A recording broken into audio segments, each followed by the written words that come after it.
What is up, guys? Austin here for this month's top 5 video. Yes, we're at a different location. As you can see, we're actually filming on my couch rather than the office where we usually film. But anyways, so this month is Joe. Explain it since you well, I figured since it's February and we already did romantic movies at some point in some other lifetime or last year or whatever. It is African American, or I should say Black History Month. Yep. Black History Month. So this month we're going to celebrate the top 5 African American movies. Yeah, exactly. And as you can see, Alex is nowhere to be found. This is the first top 5. He's a racist! No, I'm kidding. He's right over there. Hi! So we do have some honorable mentions as always. I have one. Okay. And it is a documentary. It stars 2 of the biggest rap stars in history. It is probably the story of how they limit the war that they had, the East versus West Coast. It's Biggie and Tupac. The East-West rivalry? Mm-hmm. East versus West. Brooklyn versus LA versus Compton, LA. Man, this is just a great documentary of how it explains Biggie and Tupac's life. It tells them about how they grew up, what they had to do, what they had to struggle through in order to get to where they are. It pretty much tells the story of their lives. I haven't seen it in a while, but it's fantastic. And that's all I really got to say about it. I have 2 honorable mentions. The first one is one that stars one of the Wayans brothers. I don't remember specifically which one, but it's Major Payne.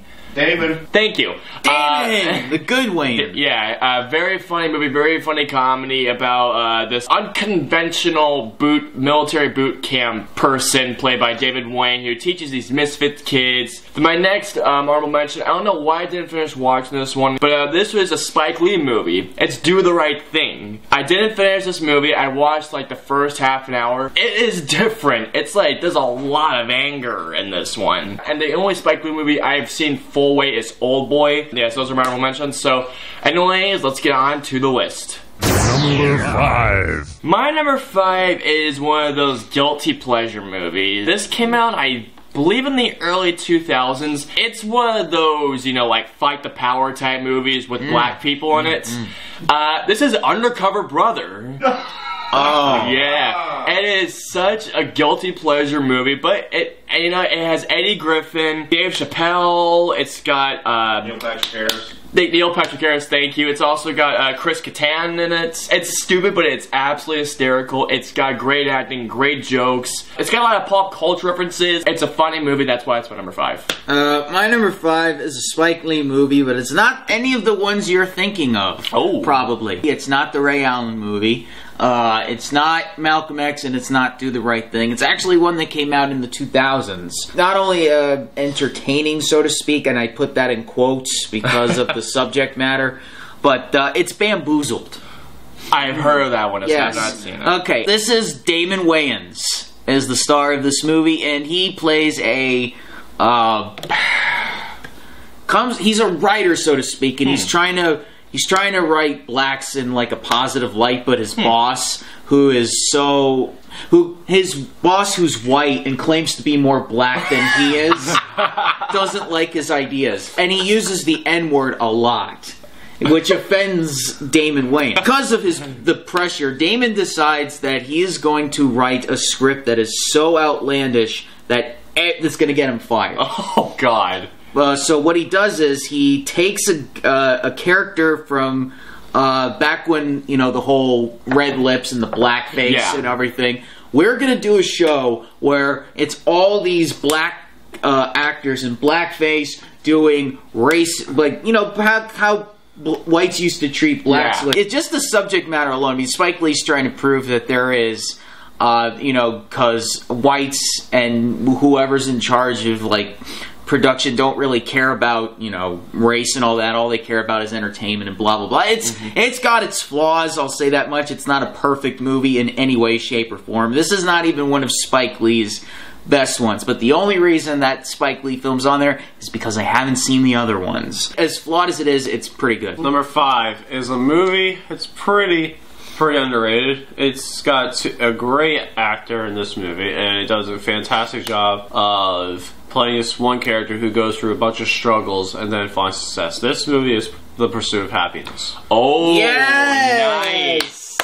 did not think about that one. That's a great choice. I love this movie. Will Will Smith was fantastic in this movie. The only time when the father-son chemistry actually worked between the two of them. Yep. Jada Smith and Will Smith played excellent roles in this movie. Especially one of the best lines in the movie is, "Don't let anyone tell you that you can't do something, not even me." Hell yeah. And then when his father tells me he can't do something, he finally stands up to his father. It just proves a really good point. The tearjerker, but it was a tearjerker movie, but it's fantastic. And one of the best jokes in the movie is when he's wearing the where he has the pants joke, and then where he goes, "Oh yeah," it's like, what would you say if you hired a man that was wearing a really battered shirt, and we hired him? What would you think? He must have some really good looking pants. Is that a time machine? It's a time machine. This is not a time machine. This is not a time machine.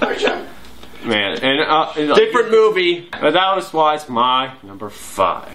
Number 4. Number 4 is one of the toughest movies I've ever had to sit through in my entire life. It came out last year, actually. It teaches a great history lesson, but at the same time, it's hard to watch. Number 4 is 12 Years a Slave. Is that low? Wow. Well, for one thing, I put it this low because it makes me depressed whenever I watch it. Yet again, it is a great history lesson.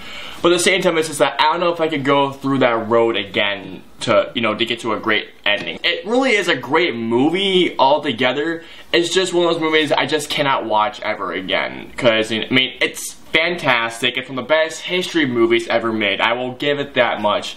And Steve McQueen does an excellent job in directing. This is his 3rd movie. I haven't seen Hunger. I did see Shame, and that was a great movie about sexual addiction, which it's another hard movie to watch. All of Steve McQueen's movies are hard to watch. If you really want to know what went on in those times, this is a movie to watch. Great cinematography, great music, and I'm so surprised it got snubbed for best cinematography out of the Oscars. That really surprised me. And best score, should I add, too. That was... by Hans Zimmer? Yeah, Hans Zimmer did the score to this. I know he did the score. Why?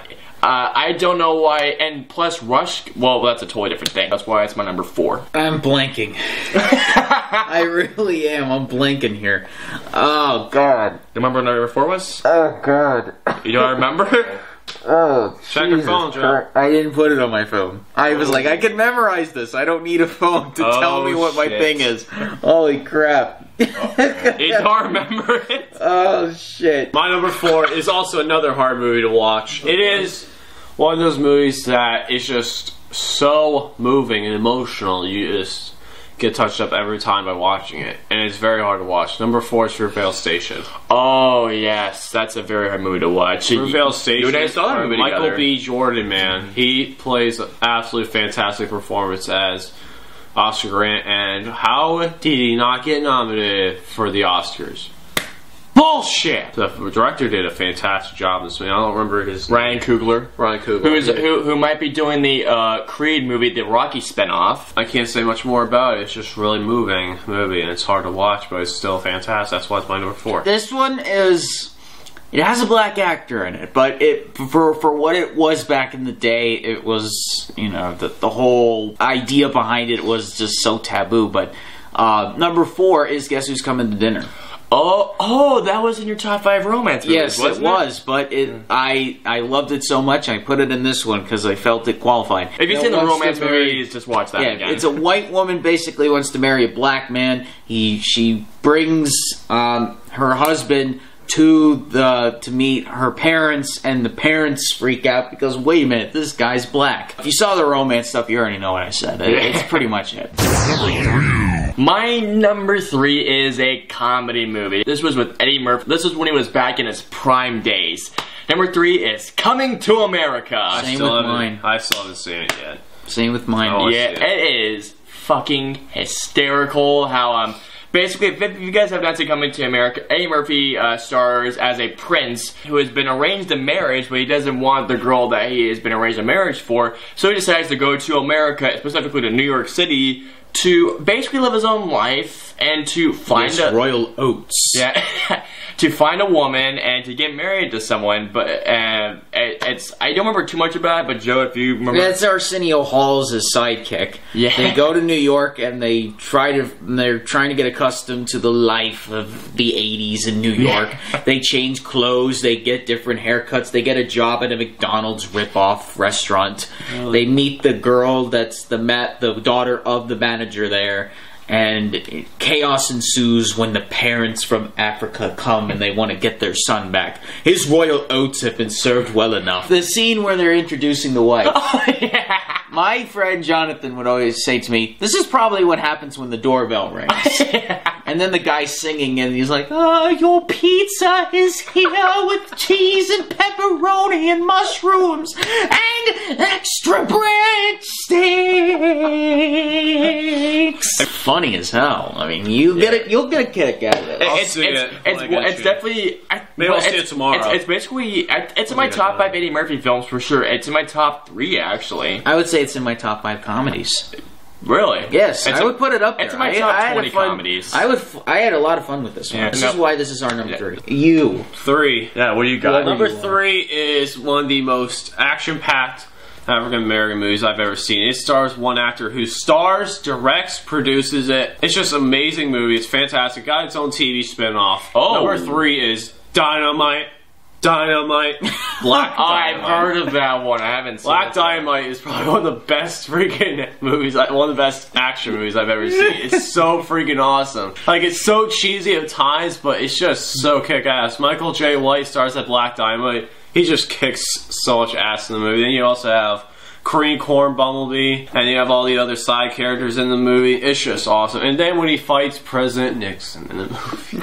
He fights President Nixon in the movie, and it's so freaking awesome. I love it. It's just, oh my god. It's so funny, so hysterical, the action scenes, and what he does to get him out of these crazy situations that he finds himself in. It's just awesome. That's why it's my 3. Number 2. Number 2 is another one of those horror movies to watch, but it's one of those horror movies that I can actually sit through and get through without having to feel depressed afterwards. This is a movie based on a book. It's Precious. Yeah, Precious, based on Push by Sapphire. I'm pretty sure that's what the name of it was, but that follows Precious, played by Sydney, it's a hard name to pronounce. And basically she's a morbidly obese lady who... Okay, now I know what movie you're thinking of. Yeah. She's been raped by her father.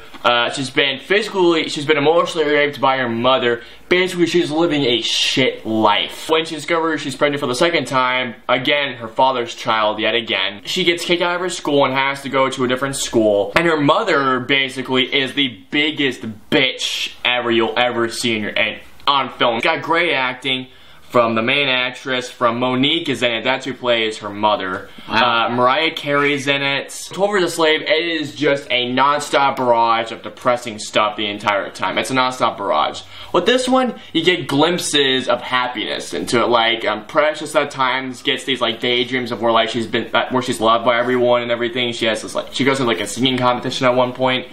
And there are these moments in there that, that make you...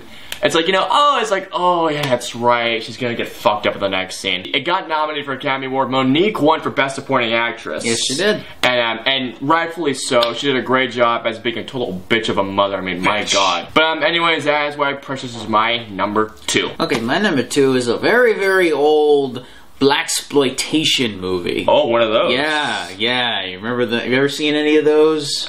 Quentin Tarantino might be making one of those.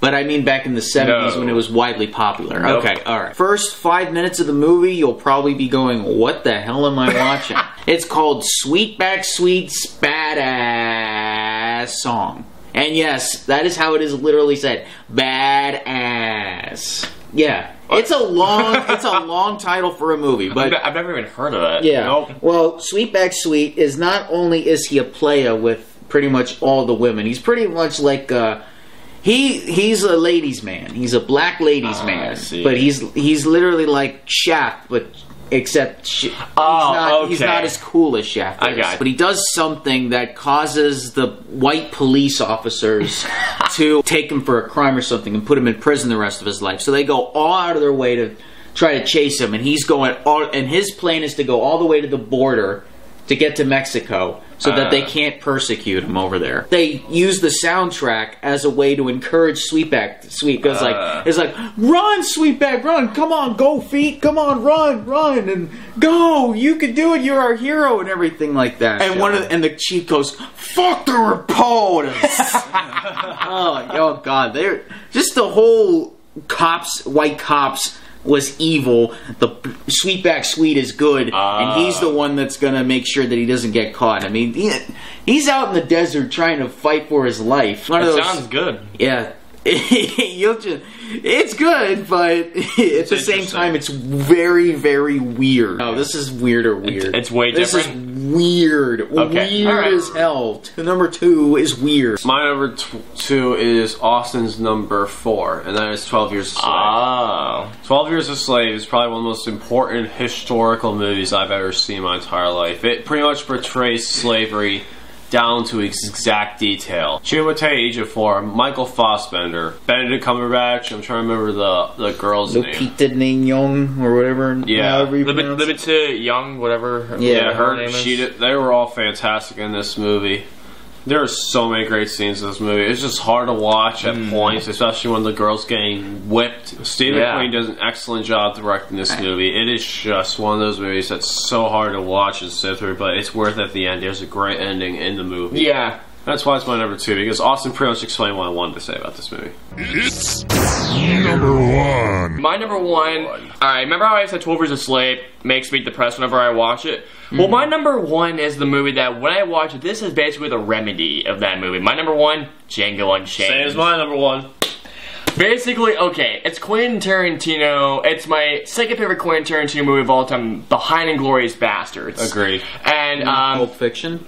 Pulp Fiction was my number 3. Oh, okay. If you're depressed as hell after a few days after watching 12 Years a Slave, watch Django Unchained, and tell me if you don't feel happy again afterwards. Jamie Foxx. Yeah, Jamie Foxx as Especially Django. that blue suit is a motherfucking badass. The Ku Klux Clancy. I can't see fucking shit in this man. It's like, I can't see a goddamn thing. Hey, can I get another bag? No! There's no more bags for you. Do you have any extra bags? No, we don't have any extra bags. I was just asking. What? That's Django. I don't know if you can't see it, but that's Django smiling. And the shootout scene is one of the best shootouts I've ever seen. Amazing, especially the last one, and the song that plays with it. The soundtrack's my favorite soundtrack from that year. Beat out Dark Knight Rises, right? It was better than Dark Knight Rises, I think, in my opinion. Yeah. Plus Samuel L. Jackson. Samuel L. Jackson as the butler. You motherfucker!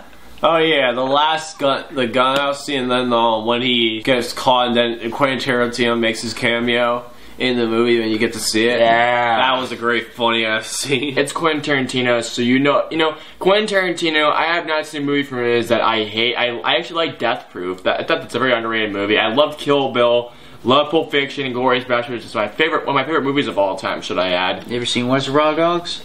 Yeah, I love Reservoir Dogs. It's in my top 5. There's really nothing else to say. If you haven't seen Django Unchained, you really should see it. 12 Years a Slave is like a good hangover, but it's one of those things, it's like a good movie, but it's a good hangover. Like, you feel depressed as hell afterwards. If you want a good remedy to that hangover, you watch Django Unchained to get rid of that hangover. It's such a great movie, and that's why it's my number 1 at least, and that's why Lucas, my number 1. Yep. My number 1 is going to disappoint you all. It's every single Tyler Perry movie ever made. No, it's not. I know it's not. Oh god, I had to get it in there, but mine is 12 Years a Slave. Yeah, I'm not gonna go ahead and explain it. The only thing I will say is a little interesting trivia, since both of you already said it. Michael Fassbender actually passed out after the rape scene. Really? Yeah, because just the emotion behind it was so much for him that he ended up passing out because of it. Wow. One of the crew members, Steve McQueen, what have you done? What was it? One of the crew members ended up crying for real on set because of what I can't remember which scene it was, but it was just. I want to say it's the whipping scene, but I just don't. I'm not totally 100% certain, but I remember he actually broke down in tears. The movie, it really is a cinematic achievement. It really is. Yeah. But it's one of those things that, just get ready to cry like a bitch. And one other interesting thing. The whipping scene. You know how long that... Because it was a long shot. You want to know how long it was? Dude, like the raw version of it? Yeah, you want to know how long it was? How long? 4 minutes long. It was a 4-minute shot. Damn. That was a long shot. That ran for 4 minutes. Jesus. Wow. And for what I've heard, it probably wasn't edited. The way, like it wasn't cut or anything like that. No. I mean, and I applaud directors when they go for that challenge of doing single takes. Alfonso Cuarón's a master at it. I don't even know how many takes they had to do. But I heard it took like a few days to do it. Or no, I heard it took like a bunch of takes, but it took them days to set up that shot, from what I've heard. I've pretty much explained it in my top 10 best movies of last year. Yeah. And for what I am predicting, it's going to win Best Picture, just like it did in the Golden Globes for Best Drama. I want Gravity to win, but I hope it's... But 12 Years, I think, has been the strongest of all of the movies that have been in the top 10 American Film Institute's list, and in what the Oscars put in their Best Picture. I mean, and even critics will agree. I mean, that's got like widespread acclaim, and you know, stronger than anything else. Plus, Oscars, they always go for the traditional movie rather than what's modern today. So sorry, Gravity, it's not happening. So that's why it's my number one. Alright, guys, yes, don't look at us as racist for these, but, you know, every type of movie has one of these. Alright, and now for the movie you've all been waiting for. It is time for... the shit stands of African American movies. Every movie has its faults, and there are some pieces of absolute dog shit. But we are racist to white people. My shit stain is one of my worst movies of all time. It is just awful, rude, just plain deplorable in any sense of the word deplorable. It is The Adventures of Pluto and Ash. Oh, okay. I did not see that one. Damn, this movie. This is worse than 1,000 words. This is just terrible. Eddie Murphy, man. Eddie Murphy, man. You've done some great films with this. Coming to America. Come on, dude. You were in Dreamgirls. Pluto and Ash is just terrible. It's terrible plot, terrible screenplay, just terrible score, terrible acting. This movie just doesn't make any sense. It bores the hell out of you. It's just dumb. The jokes are so off. It's just... Why? Why? You can't even execute these jokes properly. It's one of the worst movies ever. And many people will agree with me. That's why it's my shit stain. I will top your Eddie Murphy movie with another Eddie Murphy movie. What? Yes. Huh? Norbit. That's mine as well. Alrighty. Oh, geez. Yes. Mr. Eddie Murphy and Mr. Eddie Murphy co-star together. A man and wife. Yes, Eddie Murphy is married to Eddie Murphy. To Fat Eddie Murphy. Who changes her hairstyle in every single scene. You realize that, right? It's different hairstyles all around. How you doing? Oh, good God Almighty! I couldn't understand a word she was saying in the. And Eddie Murphy. You can't understand a word she's saying ever. And Eddie Murphy is also playing. He plays every fucking character in that movie. And he plays as his Asian father. That's right, Eddie Murphy. Norbit's father are adopted Asian parents, but Eddie Murphy plays the Asian father. Jesus. I did not even realize that until I looked it up. I was like, wait a minute. He's playing in... Oh, God. He's even racist to Asians, man. One of the most disgusting things I've ever seen was the water park scene where the wife slides down that water slide. She shoots out. Yeah. I was like, oh, my dear God. Or the final scene where she's in the strip club and she's like, dear God. That is so... It never happened. But it did happen. And that makes you the Queen of Hearts. It's like Coming to America, except pretty bad. There is pretty much nothing to it. Nope, and that's why Norbit is our shit stain. Alright guys, so those were our top 5 African American movies, the honorable mentions, and of course these shit stains as usual. Thank you to Joe and Lucas. Alex will be back in next month's list. And until then, we will see you guys next time. See you later and stay awesome. What's for breakfast?